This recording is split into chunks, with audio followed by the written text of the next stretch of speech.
بسم اللہ الرحمن الرحیم۔ شروع اللہ کے پاک نام سے جو بڑا مہربان نہایت رحم والا ہے۔ دوستو، آپ اس وقت موجود ہیں اردو میڈیکلز پر۔ ہمارا معاشرہ اچھے اور برے لوگوں سے بڑا پڑا ہے۔ آئے روز ایسے واقعات دیکھنے کو ملتے ہیں کہ ساری عمر ذہن پر ان کا نقش چھپا رہتا ہے۔ قصے کہانیاں ایسے ہی نہیں بن جاتے، بلکہ ہمارے ارد گرد ہونے والے سچے واقعات کو ہی عبرت یا سبق بنا کر قصے کہانیوں کی صورت میں ہمارے سامنے پیش کیا جاتا ہے۔ ایسا ہی دل دہلا دینے والا ایک واقعہ میری آنکھوں کے سامنے ہوا، جسے بیان کرتے ہوئے میری روح تک کانپ رہی ہے۔ ہوا کچھ یوں، اپنی پڑھائی مکمل کر کے مجھے گھر سے دور شہر جانا پڑا۔ یونیورسٹی کے آس پاس ہی کرائے کا چھوٹا سا گھر بھی دیکھ لیا۔ انہی دنوں میری ایک کزن کو بھی ملازمت کے سلسلے میں شہر آنا تھا۔ میں نے سوچا اکیلے رہنے سے بہتر ہے اپنے کزن جنید کو بھی اپنے ساتھ رکھ لیا جائے۔ میں نے اس سلسلے میں جنید سے بات کی تو وہ فوراً مان گیا۔ میں جب یونیورسٹی جاتا اس وقت جنید سویا ہوتا تھا، کیونکہ اس کا آفس کی ٹائمنگ مجھ سے کچھ لیٹ تھی، اور جب شام کو میں گھر لوٹتا تو جنید گھر نہ ہوتا، رات کے وقت ہی واپس آتا۔ پھر وہ ساری رات جاگ کر موبائل میں مصروف رہتا۔ جنید عیاش طبیعت کا مالک تھا اور میں بالکل اس کے برعکس۔ کچھ دنوں بعد ہمارے گھر کے سامنے ایک عورت آ کر رہنے لگی جس کا نام کومل تھا۔ کومل بہت شریف اور باحیا عورت تھی۔ بلا ضرورت کبھی کسی نے گھر سے نکلتے نہیں دیکھا تھا۔ وہ اکیلی رہتی تھی، ان کے گھر آتے جاتے کبھی کسی کو نہیں دیکھا تھا۔ محلے کے سبھی لوگ اس عورت کی عزت کرتے۔ محلے کی چند ایک عورتوں سے تھوڑی سلام دعا تھی، مگر آنا جانا نہیں تھا۔ مصروفیت کی وجہ سے آج تک میرا سامنا تو کبھی کومل سے نہیں ہوا تھا، مگر جنید کی زبانی اس کے خد و حال کا اندازہ ہو چکا تھا۔ شروع سے ہی لڑکیوں میں دلچسپی رکھتا، جبکہ میں ان کاموں سے ذرا بچ کر رہتا۔ ایک دن موسم بہت سہانا ہو رہا تھا، ہر طرف بادل چھائے تھے۔ جنید موسم کا لطف اٹھانے چھت پر چلا گیا۔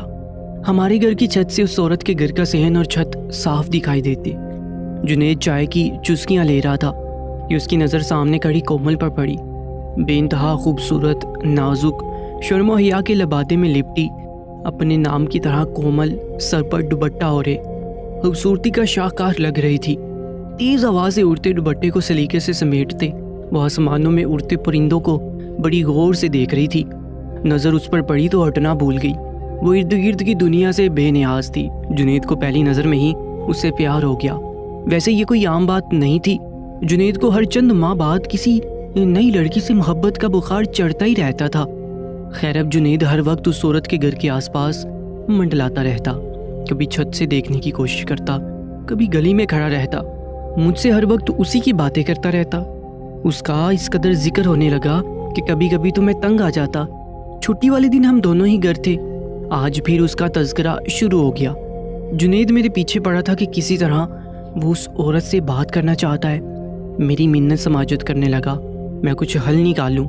میں غصے سے بولا، جاؤ اٹھو اور اس کے گھر جا کر بتا دو تم مر میٹے ہو، اس پر جان دینا چاہتے ہو اس کے لیے۔ اس نے پل بھر کے لیے سوچا اور سچ مچ اٹھ کر اس کے دروازے کے باہر جا کر کھڑا ہو گیا اور دستک دینے لگا۔ بند دروازے سے آواز آئی، کون؟ جنید نے کہا، میں آپ کے سامنے والے گھر میں رہتا ہوں، آپ سے ضروری بات کرنا چاہتا ہوں۔ دروازہ کھلا۔ سفید لباس پہنے وہ کسی پری سے کم نہیں لگ رہی تھی۔ وہ بولی، جی بولیں، کیا کہنا؟ کیا ضروری بات ہے؟ نظریں جھکی ہوئی تھیں۔ جنید نے بات کو گھمائے بغیر سیدھی بات بتا دی کہ میں آپ کو کافی عرصے سے دیکھ رہا ہوں۔ پہلی نظر میں آپ مجھے بہت اچھی لگی تھی، کیا آپ مجھ سے دوستی کریں گی؟ اتنے اچانک اظہار پر اس کی آنکھیں پھٹی کی پھٹی رہ گئی اور غصے سے دروازہ بند کر کے اندر چلی گئی۔ جنید غصے سے آگ بگولا ہو کر گھر آ گیا، مگر اس نے کومل کا پیچھا ہرگز نہ چھوڑا۔ کافی دنوں سے وہ چھت پر نظر نہ آئی تو جنید کو بہت بے چینی ہونے لگی۔ اسے دیکھنے کے لیے تڑپنے لگا۔ کچھ دنوں بعد پھر سے دروازے پر دستک دی۔ کافی دیر دستک کے بعد بھی دروازہ نہ کھلا۔ پریشانی میں مزید اضافہ ہونے لگا۔ سامنے گلی سے وہ آتے ہوئی دکھائی دی۔ اپنے دروازے پر کھڑا دیکھ کر وہ غصے میں آ گئی۔ جنید بےتابی سے اس کی جانب بڑھا۔ اس سے پہلے کہ وہ کچھ کہتا ایک زناٹے دار تھپڑ اس کے منہ پر رسید کیا۔ دوسری بار اسے اپنی ذلت کا شدت سے احساس ہوا۔ اتنا غرور، اتنا غصہ اور گھمنڈ آخر کس بات کا ہے؟ بدلے کی آگ جنید کے سینے میں دہکنے لگی۔ اس نے کومل سے کہا، تمہیں یہ تھپڑ بہت مہنگا پڑے گا، کہیں کا نہیں چھوڑوں گا تمہیں، کومل اس کی دھمکی سے کچھ گھبرا سی گئی تھی، لیکن بظاہر خود کو مضبوط ثابت کرتے ہوئے اپنے گھر کا دروازہ بند کر دیا۔ جس وقت یہ واقعہ پیش آیا گلی میں کوئی نہ تھا۔ جنید نے جب یہ بات مجھے بتائی تو میں نے اسے یہی کہا کہ تم نے اچھا نہیں کیا اور اب اس قصے کو یہیں ختم کر دو، لیکن جنید تو اور سوچے بیٹھا تھا۔ جنید نے اس عورت کا پتہ لگانا شروع کیا کہ آخر وہ کون ہے، کہاں سے آئی ہے، کیوں اس سے ملنے کوئی نہیں آتا، کیوں سب سے الگ تھلگ تنہائی میں رہتی ہے، کیوں دوستی کی بات پر اسے اتنا غصہ آیا۔ ایک دوستی کا ہی تو کہا تھا۔ کافی چھان بین کے بعد جو حیرت کا جھٹکا جنید کو لگا وہ یہ تھا کہ وہ عورت شادی شدہ تھی، گھر والوں سے چھپ کر من پسند شادی کی اور دونوں الگ رہنے لگے۔ گھر والوں سے ملنا جلنا ترک کر دیا۔ شادی کو بھی کچھ ماہ ہی گزرے تھے کہ کار ایکسیڈنٹ میں شوہر کا انتقال ہو گیا۔ گھر والوں نے دوبارہ رکھنے سے انکار کر دیا۔ اب یہاں سب سے چھپ کر تنہا زندگی گزار رہی تھی اور کپڑے سلائی کر کے اپنا گزر بسر کر رہی تھی، اور باقی کی زندگی بھی اپنے شوہر کی یادوں میں گزارنے کا فیصلہ کر چکی۔ یہ خبر بھی جنید کو محلے کی ایک باتونی خاتون سے ملی تھی، کیونکہ جنید کی عادت عورتوں سے فری ہو کر بات کرنے کی تھی۔ وہ عورت بھی خاصی باتونی تھی، تو اس لیے کومل کے ذکر سے ساری بات کہہ دی۔ کومل کا غصہ ابھی بھی قائم تھا، بلکہ یہ سن کر وہ اور بھی شیر ہو گیا کہ اس کو پوچھنے والا تو کوئی نہیں ہے۔ اسے بدلہ لینا آسان نظر آنے لگا۔ کبھی کبھی وہ مجھ سے کہتا اتنا غرور کس بات کا ہے اس میں، دوستی کے لیے پرپوز ہی تو کیا تھا، کوئی غلط بات نہیں تھی۔ جنید کی محبت یا شاید محبت بھی نہیں تھی، خیر جو بھی تھا اب بدلے اور انتقام میں بدل چکا تھا۔ گھر سے بھاگی ہوئی عورت کو بھلا کون اچھا سمجھتا تھا؟ اسے لگا یہ بس نیک بننے کا ناٹک ہی کرتی ہے۔ اسے غلط عورت سمجھنے لگا۔ میں نے بار بار سمجھانے کی کوشش کی مگر اس پر کسی بات کا کوئی اثر نہیں ہوا۔ اسے شاید اپنے تھپڑ کا بدلہ لینا تھا۔ میں نے لاکھ سمجھانے کے بعد اسے اس کے حال پر چھوڑ دیا۔ ایک رات جب میں اپنے کمرے میں لیٹا سونے کی کوشش کر رہا تھا، ساتھ چارپائی پر لیٹا جنید آہستگی سے اٹھا اور دروازہ کھول کر باہر چلا گیا۔ میں بھی چپکے سے اس کے پیچھے ہو لیا۔ میں نے دیکھا جنید اس عورت کی دیوار پھلانگ کر اس کے صحن میں اتر گیا اور کمرے کی جانب بڑھنے لگا۔ کمرے میں کومل کو اکیلے دیکھ کر جنید کے اندر کا حیوان جاگ اٹھا تھا۔ کومل کے پاس بیٹھتے وہ غلط ارادے سے اس کی طرف بڑھنے لگا اور جھک کر جیسے ہی وہ بے خودی میں کوئی غلط کام کرنے لگا، کومل گھبرا کر اٹھ گئی اور خود کو سمیٹنے کی کوشش کی۔ جنید کو اپنے اتنے قریب پا کر اس کے منہ سے زوردار چیخ نکلنے ہی والی تھی کہ جنید نے اس کے منہ پر ہاتھ رکھ کر چیخ کو دبا لیا اور انگلی کے اشارے سے اسے چپ رہنے کو کہا اور زبردستی اس کے قریب آنے لگا۔ وہ جنید کے چنگل سے خود کو چھڑانے لگی۔ اس نے جنید کو زور سے دھکا مارا اور کمرے سے نکل گئی، بھاگتی ہوئی گھر سے باہر آ گئی۔ پہلے سوچا شور مچا کر سب کو اکٹھا کر لے، مگر اپنی بدنامی کے ڈر سے خاموش رہی۔ یہ سلسلہ ایسے ہی چلتا رہا۔ اب وہ گہری نیند نہیں سوتی تھی۔ جنید نے پھر کئی دفعہ اسے تنگ کرنے اور گھر میں داخل ہونے کی کوشش کی، مگر وہ کمرہ اندر سے لاک کر دیتی تھی۔ اکیلی عورت کس کو مدد کے لیے بلاتی؟ اس کا کوئی نہ تھا۔ کسی کو بتا بھی دیتی تو کون اس کی بات پر یقین کرتا؟ مگر ایسا زیادہ دیر نہ چل سکا۔ جنید کی گھنونی حرکتیں دن بہ دن بڑھتی جا رہی تھی۔